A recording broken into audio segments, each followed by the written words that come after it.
A very good evening to all of you. Welcome to another video. Today we are going to talk about the Fürst-Plattner rule or the trans-Diaxial effect, which is a very important concept, rule or principle you can say in organic chemistry. Now before we begin, there might be a problem with the audio, so I would just like you guys to tune up the audio in your phones or on your laptops, right? Now one small lesson that I wanted to give you before we begin is that don't wait for the perfect moment, right? Because you can make the content perfect, right? But you cannot have the surroundings around you perfect. Like today my microphone was not working, or sometimes outside my house there is drilling going on. So these kind of issues you cannot control, right? So don't wait for the perfect moment. Whatever is in your hands, you try to make that perfect and just dive into whatever you are planning to do, right? Otherwise you'll keep on procrastinating and that thing will keep on getting delayed. The same thing was happening with me when I was trying to make videos, right? Now let's come on to the topic, which is the Fürst-Plattner rule. So you would see two dots over here and you might think it is unusual. Well, this is basically a German word, right? So most probably it might have been discovered by a German scientist. So in German language, generally over vowels we use these two dots. This is called umlaut. Okay. Anyway, coming to the rule, what the rule is and why it is so important. It is asked in a lot of entrance examinations and each year, okay, like each and every examination, at least in CSIR, directly or indirectly, you will find this Fürst-Plattner rule being utilized. Why it is so important? Because it is, it kind of like, it is not very intuitive. Like if your intuition says something, it will be the totally opposite of that. That is why this rule is very important, because it kind of feels like it is an exceptional rule, but you will see the reasons behind this, that why this rule is not exceptional. It is a very straightforward rule. So this is trans-Diaxial effect. Okay, so what I mean by trans-Diaxial effect, you will see it in 6-membered rings generally, like cyclohexane kind of systems or enamines or enolates. Okay, so it is more applicable to these kind of systems, cyclohexane, enamines and enolates. I will take the example of each system so that it is clear to you, right? Now why I was saying it is not very intuitive, we will see from these examples. I have taken some examples which will tell you why it is not a very intuitive effect until and unless you know the concept behind it, right? So the reason behind this trans-Diaxial effect I will be talking about in the end of the video. For now on, I will just try to make you understand what exactly happens due to this effect, right? So for example, if you have a cyclohexane system with a tertiary butyl group substituted, and I do the epoxidation of this double bond. So how can I do epoxidation? I can use peroxy acid, right? So let's say I add MCPPA. So on adding MCPPA, what will happen is, let's assume that this tertiary butyl group is present above the plane. Okay. So let's assume that this tertiary butyl group is present above the plane, right? So I'll draw this above the plane, and now what you'll observe is that once I do the epoxidation, so the epoxidation will happen below the plane. Obviously, if this tertiary butyl group is above the plane, MCPPA is a bulky acid, right? Bulky peroxy acid. So once it will do epoxidation, the major product will be the one where the epoxide will be formed below the plane. Now, if in the second step I add a nucleophile, so now the question is that from which side will the epoxide regioselectively open?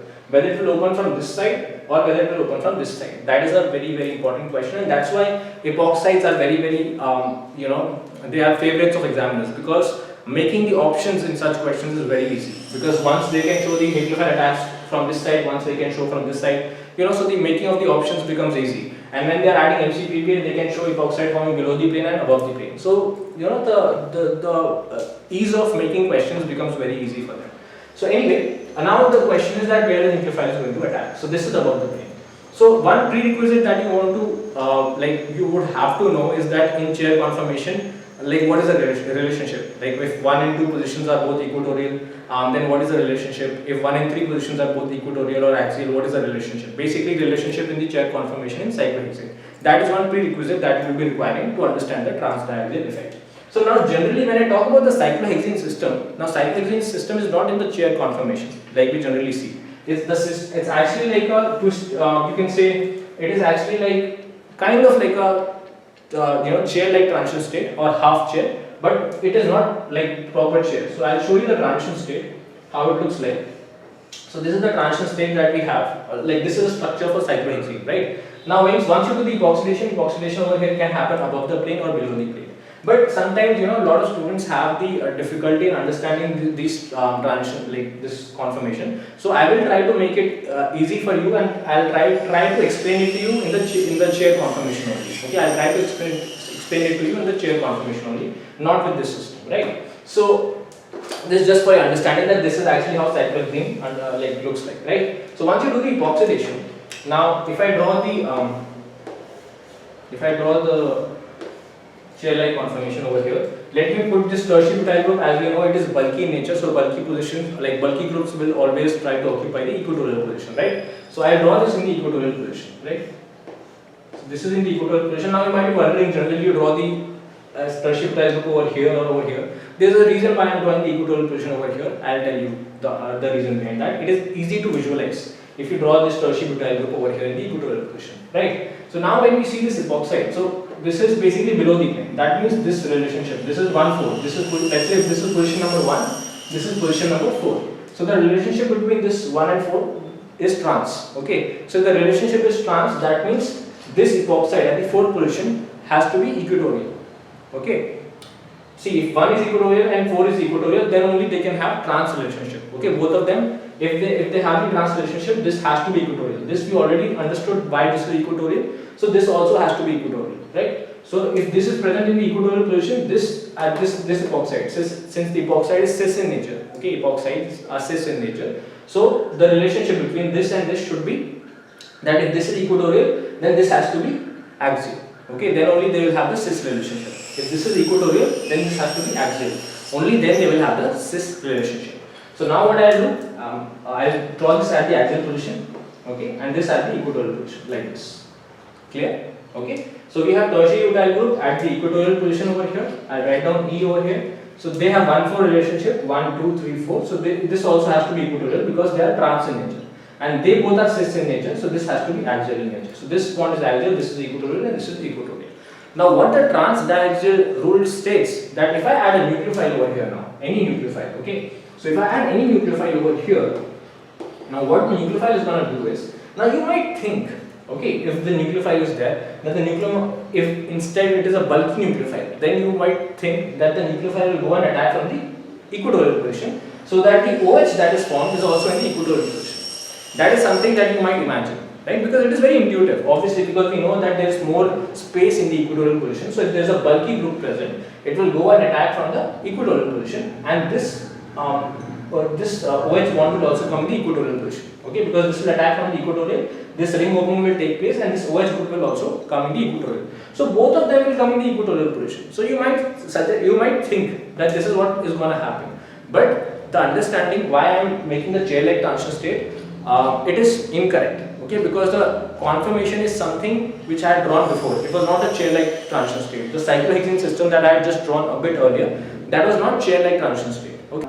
Like that explanation I'll give you in the end of the video, that why it is happening. But for now you have to understand that this nucleophile actually, that is why it is called the trans diaxial effect, because this nucleophile will attack from the axial position, and this OH group will also go in the axial position. Okay, so what will the product look like? The product will be like this. Okay, this will remain in the equatorial position. Okay, and like I said, nucleophile will attack from the axial position. Okay, so the nucleophile over here is going to attack from the axial position, and the OH will go at the axial position. That is why it is called the trans diaxial effect, because you see both the groups have gone to the axial position. Okay, both the groups over here, this OH, the one that is ring opening, the ring opening of the epoxide took place. So this also went in the equatorial position, axial position. This also went in the axial position. That is why it is called the trans diaxial effect. So the attack actually of the nucleophile in 6-membered rings, especially in epoxides, and like I said, in cyclohexane kind of systems, enamines, enolates. I will take the examples of those as well. So the attack always takes place from the axial position, and that is why we get a trans diaxial product. Okay. Now, coming back to the other examples. Now you might think that why this is happening. Like I said, let me finish these 3 examples, then I will tell you the reason behind that. Now there was a 2 marker that was asked in the CSIR examination. Okay. And what the 2 marker was, that over here we had been given this system. Okay, this was recently asked in one of the CSIR examinations, and they had given us lithium aluminum hydride. Okay, they had given lithium, we are adding lithium aluminum hydride. Okay, so that means H minus, and they had asked what is the product. So most of the students thought, most of the students had answered it this way, that this hydride, it is the H minus, you can say, kind of donor hydride. So H minus is going to attack from the equatorial position, so that the OH group also forms in the equatorial position. So that is something very intuitive because both the groups will attack from the equatorial position. Okay, but over here also the product is what we just discussed due to the Fürst-Plattner rule. What will happen is that the H minus, okay, the H minus over here. So see, it is already visible to us that this is the equatorial position and this is the axial position. Okay, this is in the axial position, this is in the equatorial position. So very similar to what we just discussed. This H minus over here is going to attack from the axial position over here, and this bond will open up, and this OH group will also go in the axial position. Okay, so what will be the product for this? What will be the product in this particular case? This question was for 2 marks. Okay, the OH group will go in the axial position, and the hydride will be also attaching at the axial position. Okay, so this is the Fürst-Plattner rule, right? Let's take one more example, and let's see how it kind of puts our intuition down the drain. Okay, now what is the example over here? We have been given tertiary butoxide, and this is the compound that is given to us. So once you add the tertiary butoxide, let's say at low temperatures, okay, if you add it at low temperatures, it will extract the more it will basically if you do the reaction at high temperatures with tertiary butoxide, it will extract this proton over here. Okay, it will give us the thermodynamic product. It will extract this proton over here. Okay, there's one more proton like this. So it will extract that proton. So once that proton is abstracted, what do we get? We would get basically, let's assume again the tertiary butyl group is above the plane. Okay, let's assume the tertiary butyl group is above the plane, and so it will generate an enolate.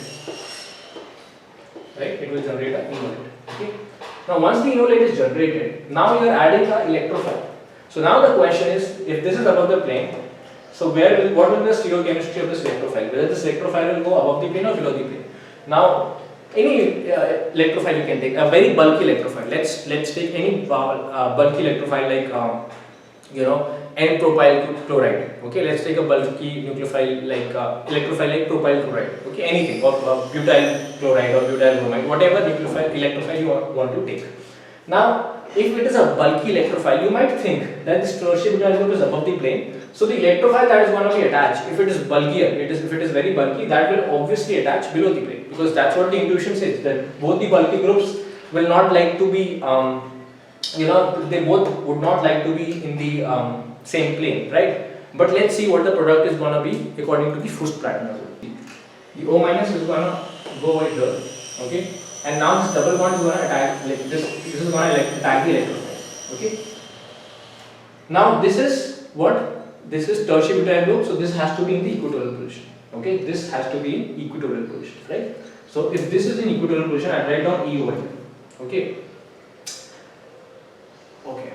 Now the question is that we have 1, 2, 3, 4, okay? So according to the trans-diaxial effect, this electrophile will attack, or this electrophile will attach at the axial position, okay? So if this electrophile attaches at the axial position, that means, let me just remove this double bond over here, okay? And let me just make it into a ketone. So let's draw the electrophile attached over here, and there is a double bond position, okay? So now I am saying that this electrophile is attached at the axial position. So if this is above the plane, so what is the relationship? So this is equatorial, this is axial, and the relationship is 1:4. Okay, the relationship between them is 1:4.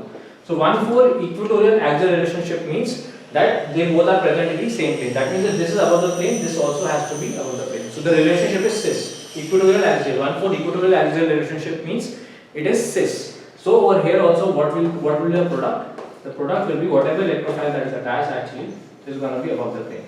Okay, the electrophile is going to be above the plane. The methyl is going to be below the plane. Okay, you can draw the methyl below the plane, and then the tertiary butyl group present above the plane. So this is not again going to according to the intuition. So you can see over here, enolate is generated. Enolate again, like I said, is like a cyclohexane kind of system.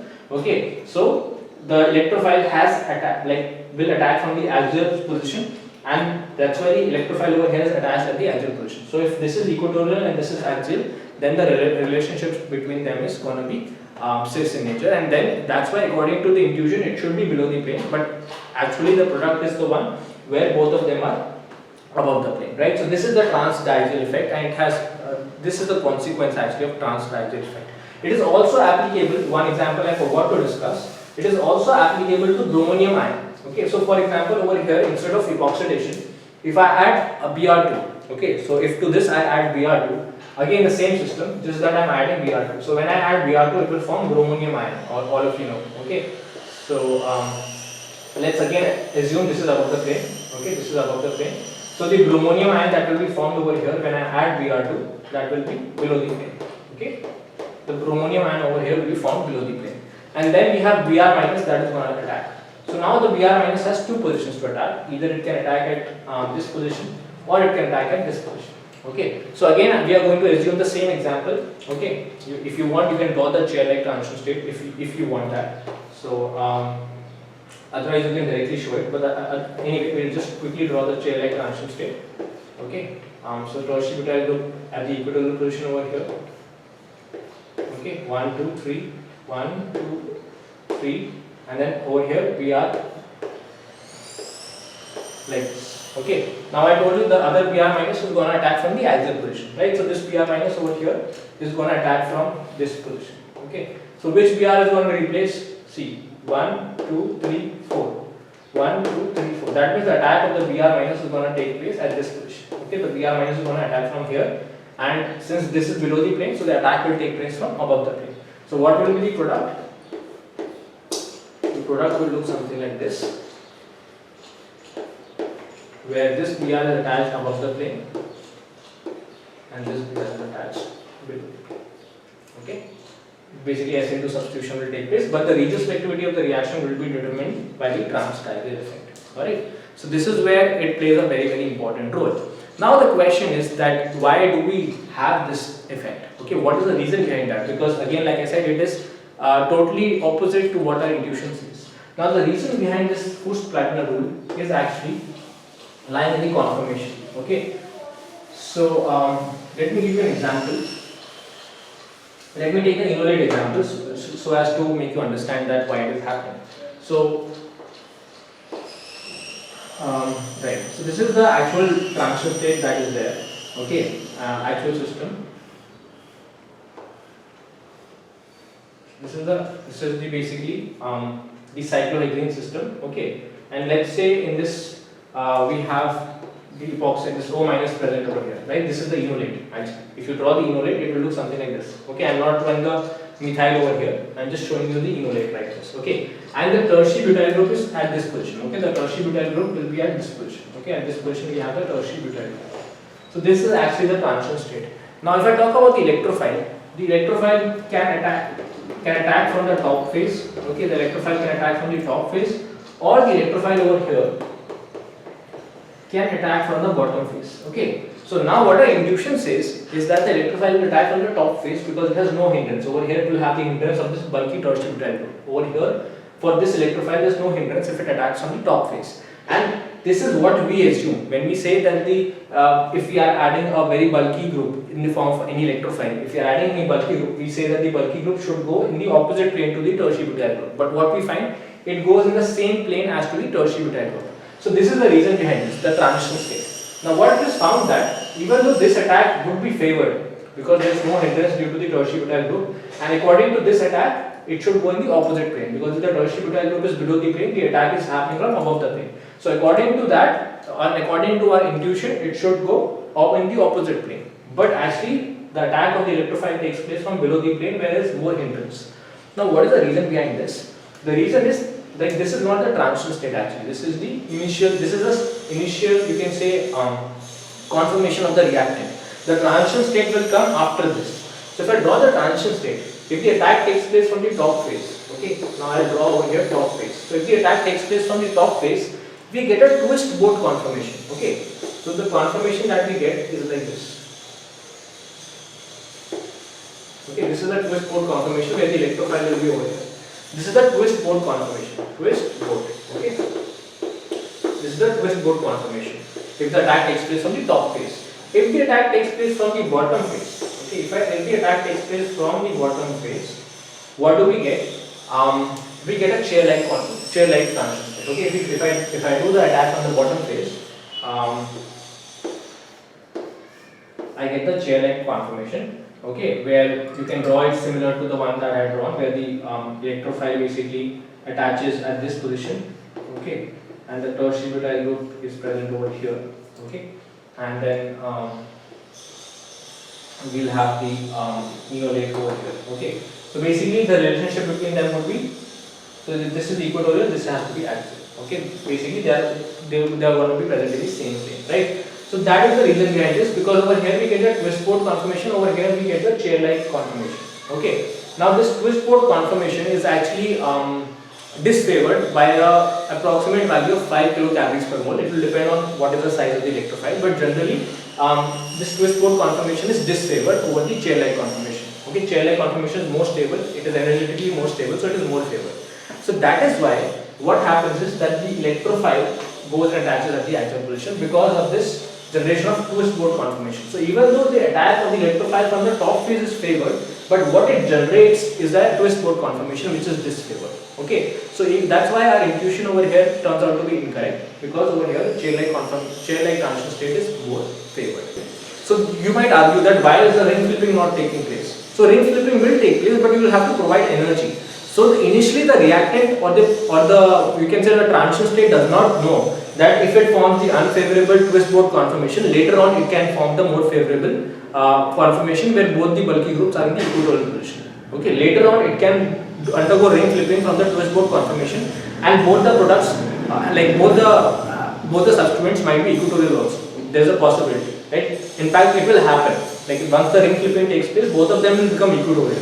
But that does not take place because initially when you look at the transition states, this transition state is more favored. So the product stops and forms this one. It does not go for that one because it does not know. Okay, the reactant or the transition state does not know that later on it will form a more stable product. It does not know that. It sees initially that this transition state is of lower energy, this transition state is of higher energy, or the twist port conformation is of higher energy. So I will form the chair-like transition state or chair-like conformation. Okay. So this was all about it. I hope you found the video useful. I am very sorry for the background drilling. Like I said, I cannot do anything about it. So that's how it is. But I hope that my audio was quite clear to all of you.